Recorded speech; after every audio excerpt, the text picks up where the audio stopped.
Have you ever been convicted of espionage, sedition, treason? Together? They're running something on my ship. Could be big. Takes money to make money. Está bueno. No, it's no bueno. That is the new film Contraband. It is out Thursday. It stars Hollywood heavyweight Mark Wahlberg. And Mark is our very special guest this morning on Sunrise. Hi, nice to meet you. Thanks for having me. What an action movie. Hollywood loves to do a good action movie. What do you think makes a really good edge-of-your-seat thriller? For me, it's more character-driven. You know, the plot is very important. This was actually a remake of an Icelandic film. It was this little obscure movie that we found. And people, whether it be Europeans or even Australians, seem to be making more interesting films and telling stories in a different way that I think is more exciting to audiences. So we remade this movie to suit an American audience. And it's very character-driven. It's got a lot of action, a lot of suspense, but I think the character is as smart as he is tough, which I liked a lot.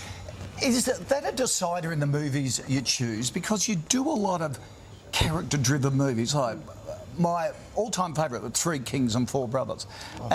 They were real character-driven. Do you love those meaty characters to get into? For sure. I mean, you always want to find something that you can connect with or identify with on a personal level, but also something that you're going to think audiences are going to enjoy watching you in.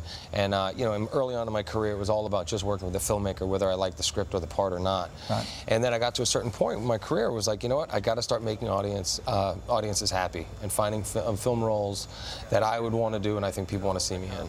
How was that evolution for you? Because you look back at the things that you've done in music and acting. We don't have to do it. Of course we do. And but you've got to be really proud of all the different things that you've done and producing, and you look at series like Entourage, and you've really made a diverse career.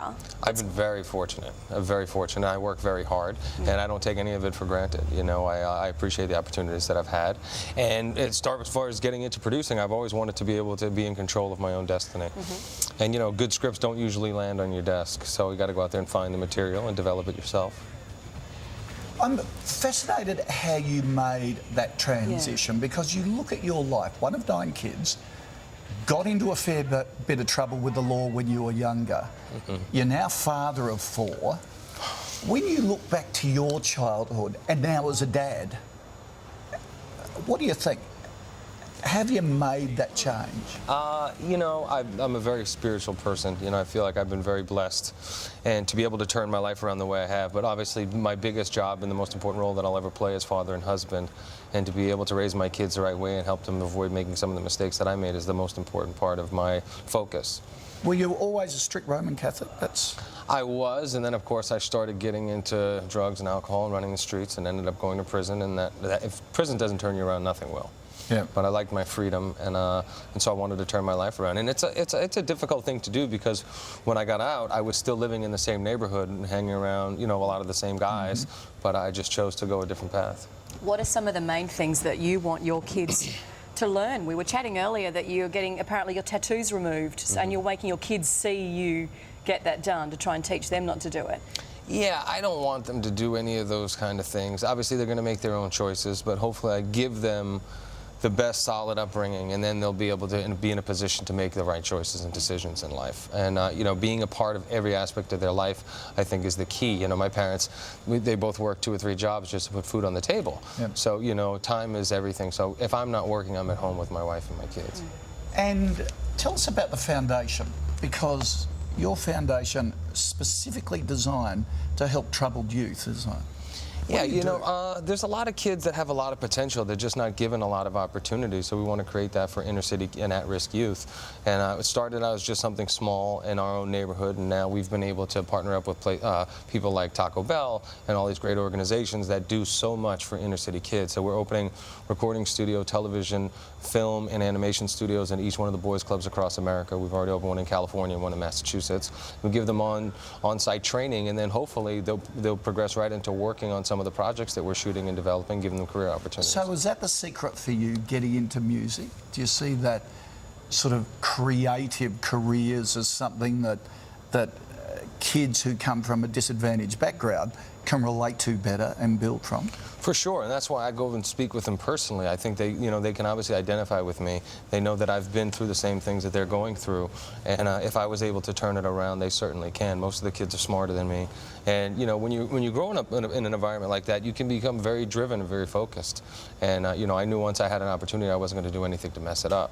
But I want to create those opportunities for those kids, for sure. Is it tough to maintain all of that in the universe of Hollywood? I mean, we look at it from the outside and think it's this little world unto itself. Is it? It can be, but that's just my job. Yeah. And I'm a businessman, so I focus on my business. But my family, we don't kind of live in, operate in and around that world. My kids go to a regular school, and if I get any free time, I'll go to the golf course. Other than that, we're at home, or we're going to a place, or we're going to the movies, and we just choose to live our lives outside of that world. Who have been your mentors? Yeah. Many people. I would have to say probably one of the most influential has been a priest named James Flavin, who was, married me, baptized all of my kids, buried my dad, married most of my brothers and sisters. He's been involved in my life since I was 13 years old. Met him on the street corner, in the middle of the night. Thought he was going to buy something from me. I was, selling drugs on the corner, and he came up and just started talking to me. And when I was incarcerated, none of my friends ever came to visit me, but he came to visit me on a weekly basis. And so he's been a part of my life. He loves to play golf too. He'll come out and visit and hang out with me. And wow. He's a great man. And what does that mean for you to be able to go full circle and be able to mentor yourself, to be able to find some kids? It's incredible, but I knew I wasn't put in this position for a reason. God doesn't, reward people unless they're in a position to want to give back and to do the right thing. I wouldn't be able to sleep at night if I forgot about kids that are growing up in situations like the one I grew up in and not trying to help them in some way. Okay. One last question. My kids said, when are Vinny and the gang coming back in a movie? Soon. We've been working on it. It's one of those things where we just have to get the script right. Everybody's always complained that the seasons were too short, the episodes were too short, and the seasons were too short. So I think 90 minutes of craziness will be something that people will thoroughly enjoy. Fabulous. Good news. It's nice to meet you. It's very nice so to much meet you. for Thank you coming guys in. for having me. I know it's a very quick trip, so all the best. Thank you.